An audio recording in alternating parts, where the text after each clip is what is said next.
Actually, right? Yeah. It is so dark in here that this is useless. I just have to shoot wide open all the way. Later you will even worse. Because later it will be just this small light. Yeah, actually, do you think you can let me see how bright? Yes, yes. Let's turn it on. Wow. Very, very It's, loud. no, it's completely under even. Yeah. So It's like my meter says nothing. wow. I guess we also don't have to. I mean, we can also pretend, right? Yeah, I mean, we can also pretend to expose it for a long time. Or is it not authentic to the We can. I think we can try a few different things. Yeah.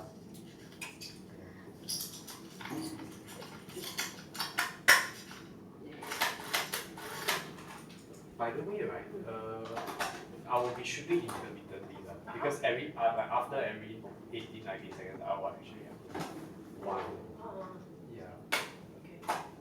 So I just start off with like 11 and 10 seconds. So it's going to be a 10-second exposure at this amount of light. Okay.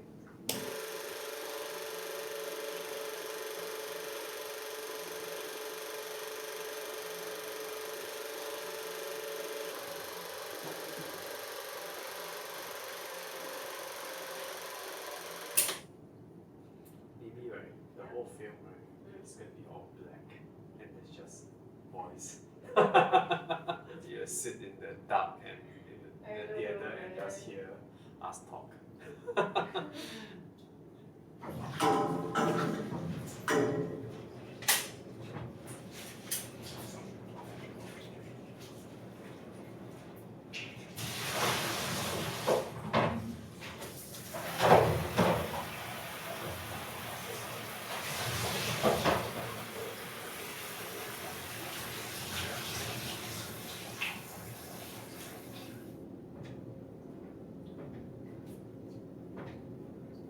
I was just thinking that I really like the sort of practice of walking. Like walking and wandering around is central to what I do. And sort of, walking really heightens my senses and just stop you from like overthinking or being judgmental about things, being observant of the outside.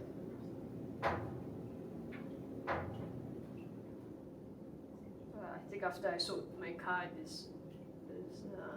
feel so much better. Less stress and more time. It's only because people think that, oh, you have a car, you can, you have to save time. But I don't think so. I feel like I have more time to do other things. Oh. Like even on the bus, I can prepare for my lessons. Yeah, it's true. It's like when you have a car, you just wake up later. Yeah, wake up later and then get so stressed. Yeah.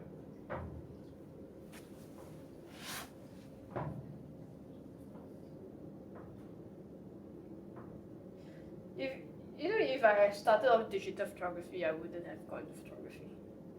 If I didn't start off with the darkroom process. I think I'm more of a tactile person.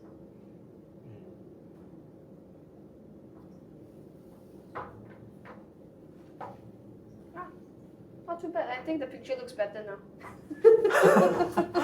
When you press the wrong button. Yeah, press the wrong button. Do you remember where you took this picture? This was actually long time ago in San Francisco. Wow. Yeah. Because I stopped black and white for a long time. More than 10 years I stopped doing black and white. Do you know why? Like, these days I just feel like doing it. I think I just want to do the darkroom aspect of it. And it's so nice to be by myself here. Sorry for being here. Yeah. Sometimes there's something. I don't miss the solitude of the darkroom. W. Eugene Smith? No. He was a documentary photographer for the 50s. He shot pictures of like victims of Hiroshima. And he's the guy that I learned to print from was W. Eugene Smith's printer. The guy who taught me black and white art. So kind of an old school type of guy.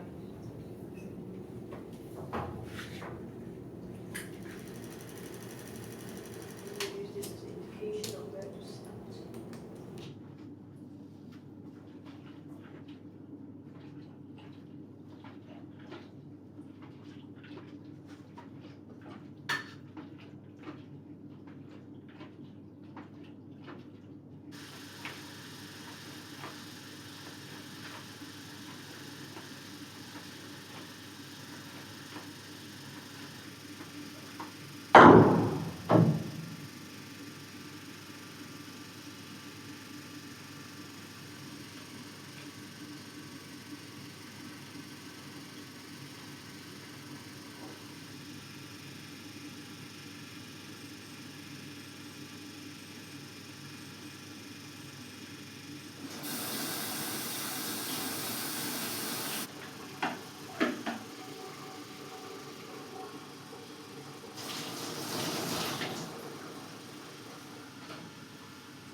Yeah, I lost a few of the last frames because I couldn't load them onto the reel. I lost 4 frames. What's inside this raw photographs? I took them on a trip to Malaysia. We went to a town in Palm called Sungai Dating. There was we hiked towards a waterfall. And I can't really remember what did I take. It was maybe some images of the beach, maybe some images of the waterfall. Yeah.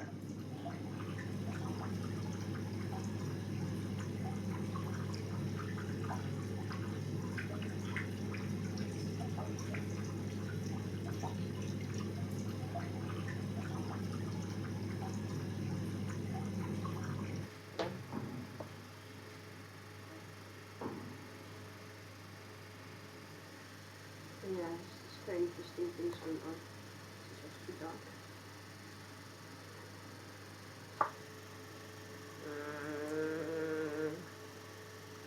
Maybe this is trans. Maybe this will work.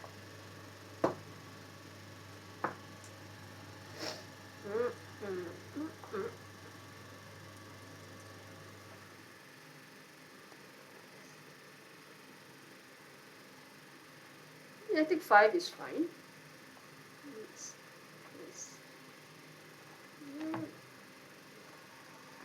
Maybe I'll make 3 of them shake.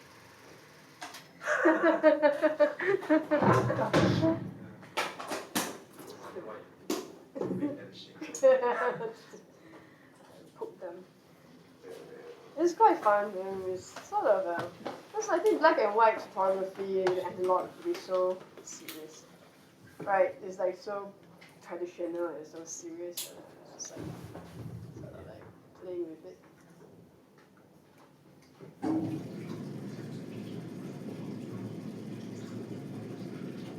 Ah, that was good.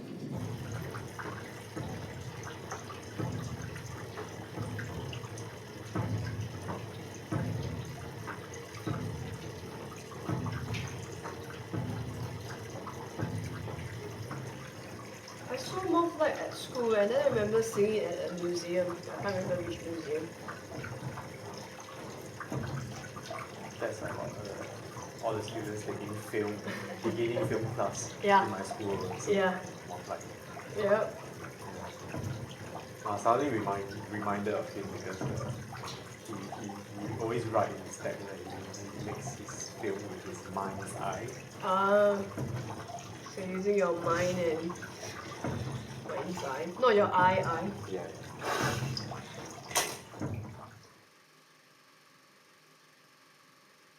It's a 5 seconds difference, but I can't really tell. 5 seconds of exposure difference. No, 5 seconds, 0.5. I'm really looking at the juxtaposition of forms and space. So, and light and shadow, sunlight and shadow, forms and space interact. It's very compositional, right? It's I think it's really going down to the very basic elements. There's no metaphor. It's not like symbolic of something.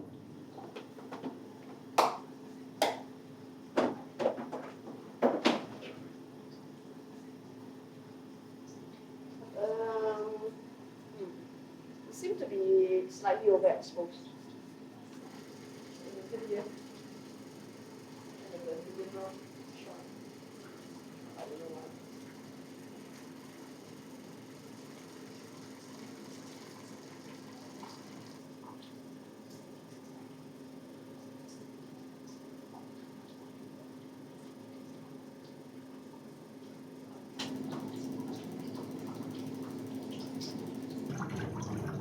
I think when I was shooting it, I was very excited about the discovery of this, sort of pile of broken mirror. It was in near my friend's ceramic studio. So I think the memory of the act of shooting is part of it, and also it's a little bit different from the rest of the images that are more about encountering a space that is more sort of frontal rather than flat. I mean, last night's one was also kind of like looking down, but most of the others are more frontal. So also to try something different within the space.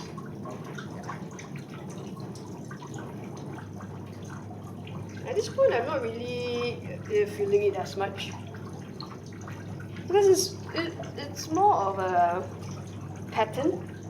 It's like this, this broken shards of mirror. There's a lot of pattern to it, but it's not really an illusion of space.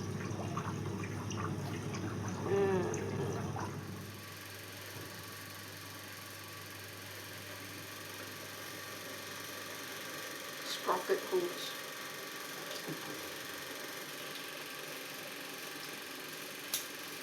How about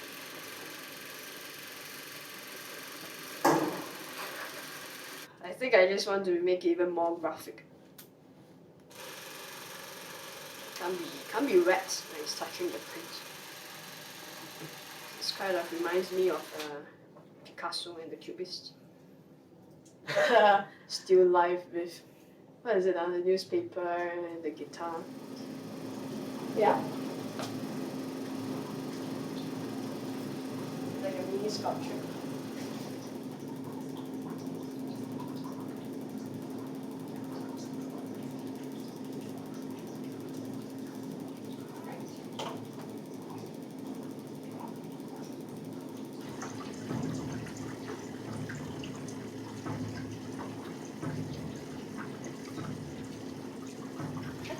How it's a bit hidden within the mirror. This part is a bit problematic that it's so light. Because of the overlapping. Yeah. Is there like a certain maybe sense of like being very self-reference? To use like parts of the negative. It could, yeah, could be. Maybe I'll use it. Oh, I like it.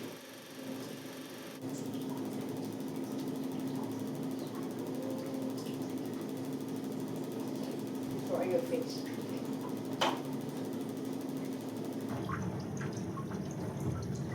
How's it looking?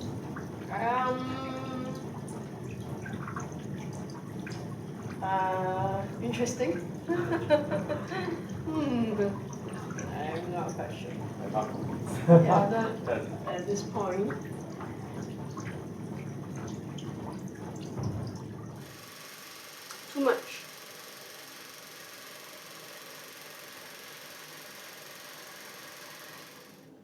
harsh. Yeah, way too harsh. I kind of prefer the first one. But the first one is too light over there. Oh, those small, the new gravels. Yeah, that I picked up from construction area downstairs. I think I kind of want to mash them together for some reason. Have you ever seen the documentary on And eagles only, yeah, right? Yeah, it's like, Rivers like and heights. Yeah. Yeah. And then after you spend hours, it's a big collapse. Yeah.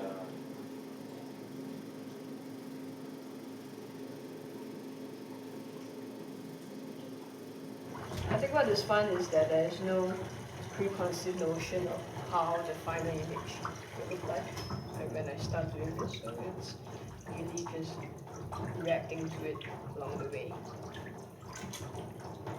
Which is very different from like the digital process. Digital process also, sometimes you wouldn't know what it's going to, how the image is going to look like until you try certain effects. But a lot of my students, they just want a certain look. Irregardless of the image, then that's a lot of photography today is very cliche, I find. It's interesting. It's a little bit hidden, so it's not so obvious that it's like it's kind of hidden, but you got to look for it. Okay.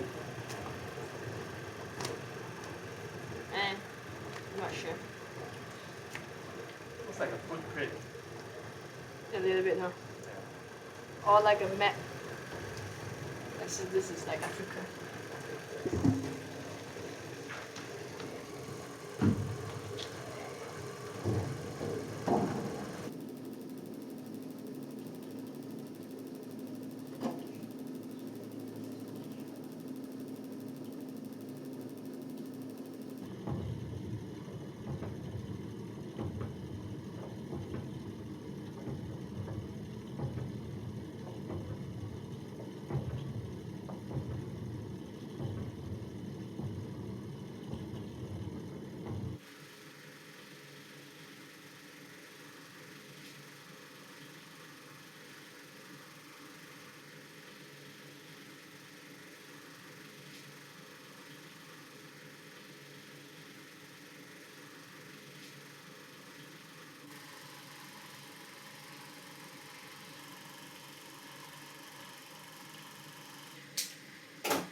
The line has a life of its own too.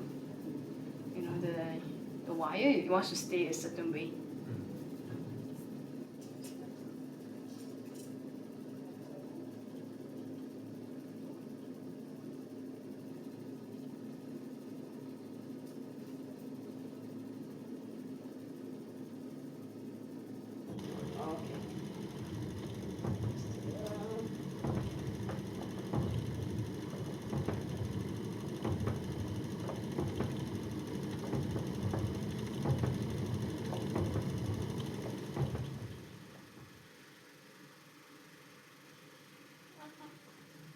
Yeah, I really like it.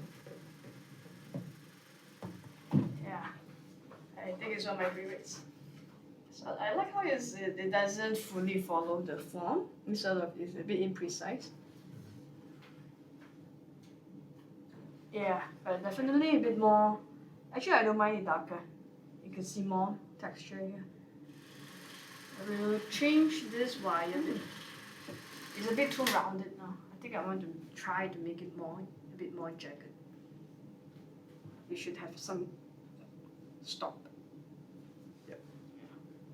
Then I think that'll be done. Yay! That'll be last print for today.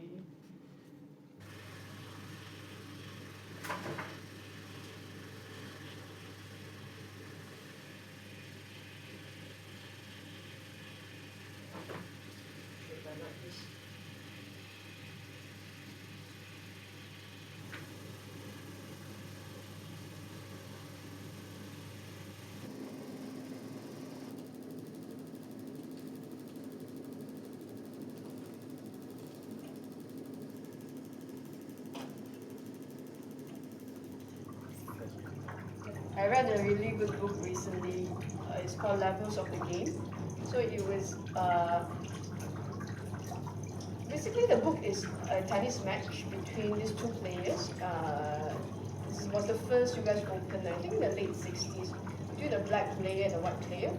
So it described, from the first point to the last point, it actually described their upbringing, how they pick up the sport, what were their circumstances like, because coming from such different racial background.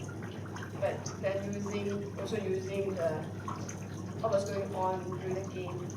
So describing both the game and the background of the players in one book.